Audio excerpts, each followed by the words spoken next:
북한의 4차 핵실험 이후 대북 제재 논의와 함께 고고도 미사일 방어 체계, 이 바로 사드죠. 사드의 한반도 배치 논의가 공식화될 조짐을 보이고 있는데요. 한미 양국이 고위급 전략 협의를 진행하는 방안을 추진하고 있다고 합니다. 잠시 후에 차두현 통일연구원 초청 연구위원과 자세한 이야기를 짚어보겠습니다. 일본이 마이너스 금리를 도입하게 됩니다. 경제를 살려보겠다는 취지지만 그 효과에 대해서는 전문가들의 의견이 분분하다고 하는데요. 글로벌 정면 승부, 오늘은 일본 현지 연결해 보겠습니다. 오늘 문자는 프로그램 들으시면서 생각나는 의견 자유롭게 보내주시고요. 문자 서비스 샵 0945입니다. 짧은 문자 50원, 긴 문자 100원에 정보 이용료가 있습니다. 정면 인터뷰 차두현 통일연구원 초청 연구위원과 함께합니다. 위원님 나와 계세요? 네, 안녕하십니까. 네, 안녕하세요. 네네. 이 우리나라와 미국의 사드 논의가 임박한 것 아니냐 이런 전망이 계속 나오고 있는데요. 네네. 박사님은 어떻게 보세요? 네, 그동안 우리 정부의 공식 입장은 3노였어요. 그랬죠. 다시 말해서 요청도 없었고, 협의된 것도 없었고, 결정된 바도 없다. 네, 사실상 이게 그동안 이제 공식적으로 얘기가 나온 적은 한 번도 없었고요. 네.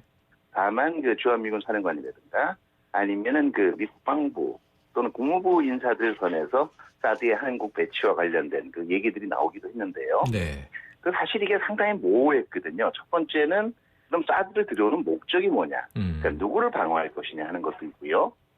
누가 주체적으로 들여오는 것이냐. 그다음에 세 번째가 민감하게 이제 비용 문제까지. 이건 조금 확대 해석이기도 한데요. 네.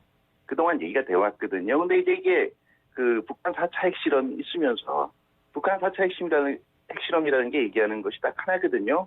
북한이 계속적으로 핵기술을 발전시켜 왔기 때문에 설사 이제 북한이 비핵화에 나선다라고 해도 완전한 해체까지는 갈 길이 상당히 멀지 않습니까? 네. 그러면 그 동안에 북한의 핵 위협에 대한 우리는 억제 대응책을 또 마련을 해야 되는 거예요. 이 수순으로 사드까지도 대안에 포함시켜 볼 수 있지 않느냐 하는 이제 분위기가 성숙한 건 사실이고요. 네. 아까 얘기한 이 세 가지 문제에 대해서 어떻게 쟁점들을 양측 간에 지혜를 맞춰갈 거냐. 이런 논의들이 이제 가까웠다고 볼 수는 있겠죠. 네. 자, 총론적으로 궁금한 걸 다 짚어주셨어요. 박사님께 하나하나 여쭤볼게요. 자, 그동안 3노 말씀하신 대로 또 우리 정부 미국 쪽 공식적으로 논의한 적 없다 그러지 않았습니까? 네네. 그 지난주에 월스트리트저널은 또 논의하고 있다고 발표한 바가 있죠. 네네. 그런데 2월 중에 이 조태영 국가안전보장회의 사무처장이 미국을 방문한다는 소식이 나왔는데요. 네네. 이때 논의가 이루어질 걸로 보십니까? 지금 제가 보기에는 아직은 지금 네. 공식 논의 단계가 되기에는 조금 이른 단계가 아닌가 생각이 돼요. 왜냐하면은 지금 대북 제재와 관련돼서 최종적으로 지금 가장 큰 거는 어떻게 되면 합의되는 대북 제재가 나올 것이냐 이거에 대한 것이거든요. 네. 사실은 그 전망에 따라서 나머지 억제 방어 수단의 강화라든가 이런 문제들도 논의가 될 수는 있을 텐데 네. 지금 이 문제가 아직 공식적으로 논의될 단계 당장 3월에 이게 논의될까는 저는 반반의 가능성이 있다고 봅니다. 향후 북한의 네. 태도에 따라서 여지가 있긴 있는데요. 무엇보다도 먼저 이제 한미 국방당국 간에 이와 관련된 아까 얘기한 청와대 선에서도 얘기가 있겠지만 국방당국 간에 서로 이제 소요라든가 이런 문제에 대한 협의가 먼저 시작이 되는 게 아닌가 순서가 아닌가 싶어요. 네. 자, 그렇다면요. 이 전문가시니까 박사님께서는 현재 시점에서 이 사드 배치의 명분은 충분하다고 보세요? 아니면 아니세요? 저는 현재 시점이 아니라 그 이전부터도 아하. 사실 명분은 분명하다라고 생각이 돼요. 네. 국내 여기에 대해서 여러 가지 논쟁이 있지만은요. 사드라는 것이 기본적으로 북한으로부터 날아올 수 있는 탄도미사일을 고고도에서 네. 안정적으로 요격하기 위한 시스템이거든요. 네. 그리고 아까도 말씀드렸지만 북한 핵 문제라는 거는 해결까지는 아직 굉장히 갈 길이 멉니다. 네. 나중에 긍정적인 해결 방안이 나오더라도 그동안은 국내에서 안심할 수 있는 그리고 이 정도면 어느 정도 억제력이 달성했다라고 얘기할 수 있는 그런 조치는 분명히 필요한 거예요. 네.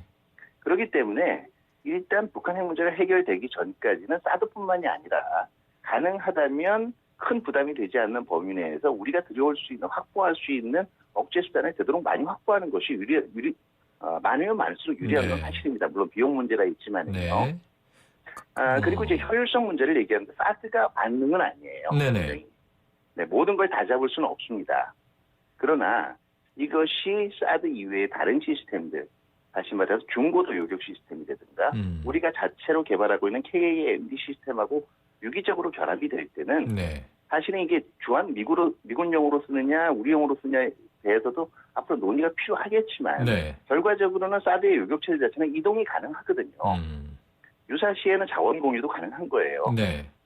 그런 면에서는 사실은 제가 보기에는 일부에서는 이거를 중국을 설득하기 위한 외교 수단용으로 얘기를 하는데요. 네. 오히려 그렇게 되면 명분이 없어져 버려요. 아하.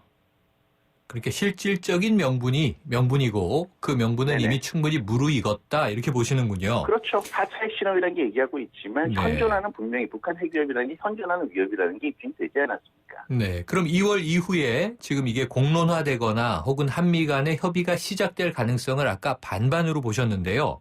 네네. 일단 이 사드 배치가 공론화되고 협의가 시작이 되면 배치 쪽으로 결론이 날 거라고 보십니까?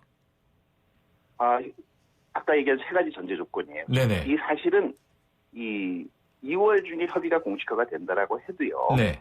그동안 2013년부터 사실은 이 얘기가 나오기 시작했는데 처음에 이 시작은 단순했거든요. 결국 주한 미군에 대한 방어력을 높이기 위한 차원에서 사드 도입 문제가 협의가 된 거거든요. 네.